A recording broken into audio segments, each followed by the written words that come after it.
We made up a game. We made some cards with descriptions on them, dealt out those cards, and put a pile of stuffed animals in the center of the table. So you draw a card from your deck, and you try to get all the critters you can that match the description on your card. If it says feline, get all the feline critters you can. If it says spotted, get all the spotted animals. Now, some of the cards say all of them. You guessed it. If that card comes up, you try to get all of them. Now, it's possible for two people to both pull up an all of them card at the same time. What do you think happens then? What happens if two people are trying to claim everything? This might help us understand something that Jesus said. In today's gospel story, some big important people are trying to trick Jesus and get him arrested. They want the emperor, and it's like the king, to call Jesus out, to stop him, to throw him out of town, or maybe something worse. So they ask Jesus, is it okay to pay taxes to the emperor or not? Maybe you're wondering why this question could get Jesus in trouble. Jesus' answer could get him in trouble with the empire. It might be like this. Someone busting into your house, plopping themselves down in the middle of your room and saying, everything is mine now. Your food, your clothes, your bed, you. It all belongs to them. And if you said, no thanks, he gets all mad and he breaks your stuff, bonks you on the head, or something worse.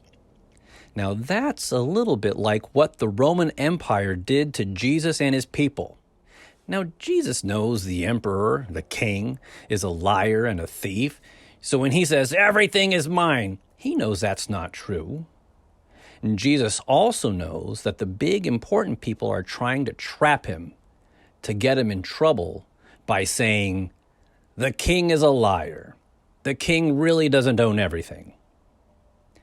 So Jesus answers their trick in a very clever way. He says, well, give everything that belongs to God, and give everything that belongs to the emperor.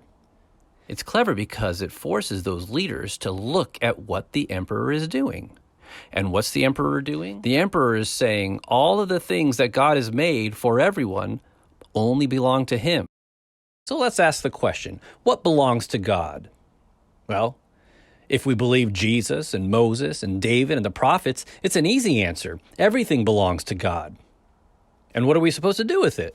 Again, if we believe Jesus and Moses and David and the prophets, it's an easy answer. We use God's stuff to take care of each other.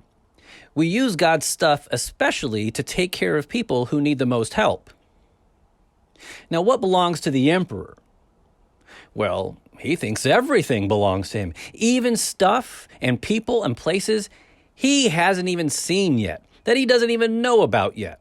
He just assumed it was all for him. That guy just wants everything for himself. And a lot of people think it's better to do what he says than risk getting on his bad side. You've seen what he does. But Jesus says, look at this guy, this king. You know he's mean. You know he's a thief. You know he's a liar. Why would you want to have anything to do with him? Because you know everything belongs to God and everything is for making the world more heavenly, for everyone. Now, how do we do that? Pay close attention to what happens in the rest of the Gospel of Matthew and what Jesus says we do to make earth more like heaven.